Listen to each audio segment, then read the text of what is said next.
Hey everyone, we're going to show you exactly how to format an SSD and micro SD card for the DJI Inspire 2 drone. So we'll go ahead and open up the case. We have the Inspire 2 here with the X7 on here. Let me just get this out quickly. So we also have the monitor that goes with it. We'll need to make sure that battery is out as well. And let me close this for now. So the big things we have right here, we have the controller, we have the monitor here with the battery for it. Let me get that on. We have the Inspire 2, which you don't need to have the gimbal on here, we do. And then we have two batteries on it right there. So let me get the monitor connected here, and then we can get everything powered up. So this piece opens up. There's a connector here and a switch. It's actually really simple. You don't have to unplug anything. Just slide this right there until it locks in, and then tap once and then hold on the power button here. Hit the power button there.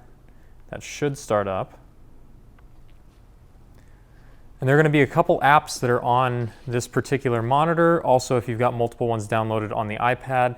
All right, so there's DJI Go and DJI Go 4. DJI Go 4. Number 4 is what you want to use for most of their current models, including the Inspire 2. So once we're there, we're all set to go on this end. So now we got to start up the drone.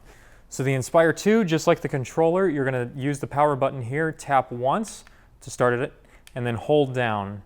Those lights will go up, and that's how you know that the whole drone is starting up. All right, so once that finishes, we'll hear the DJI fun sound.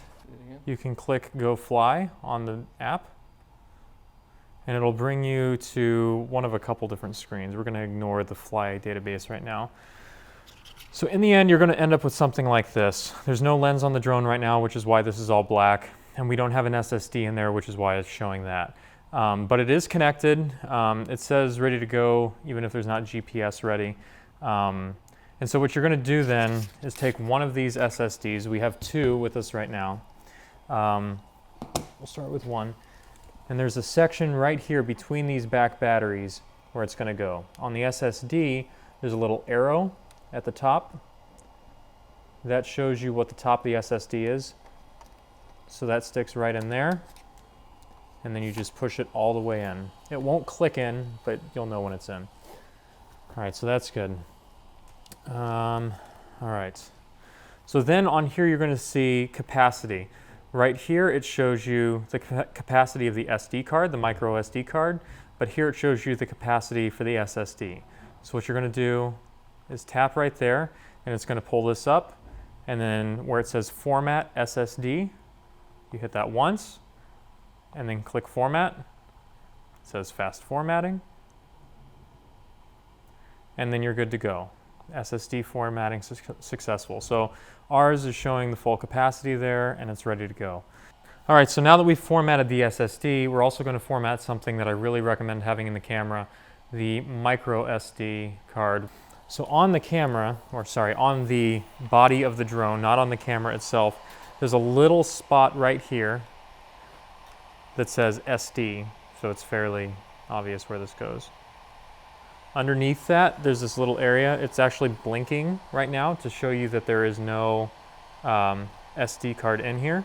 So you take your SD card with contacts facing the camera, kind of stick it in there, and press it in until it clicks in. Then it'll show green because you have one installed. So then similarly to the SSD, on here, it's going to show you that, that you have an SD in there. It'll show you how much, what your capacity is. Right now we're in photo mode, so it's going to show us 254 images left. You tap there again, it'll bring you to the very same screen that we formatted the SSD from, and this time we're going to format the SD card. It's the same sort of thing. Are you sure you want to format the SD card? You hit OK, and it'll format it there. And then you can X out, And you're pretty much good to go at this point. Now we have both the SSD and the micro SD card both formatted. They're ready to go. And really that's all you need to do.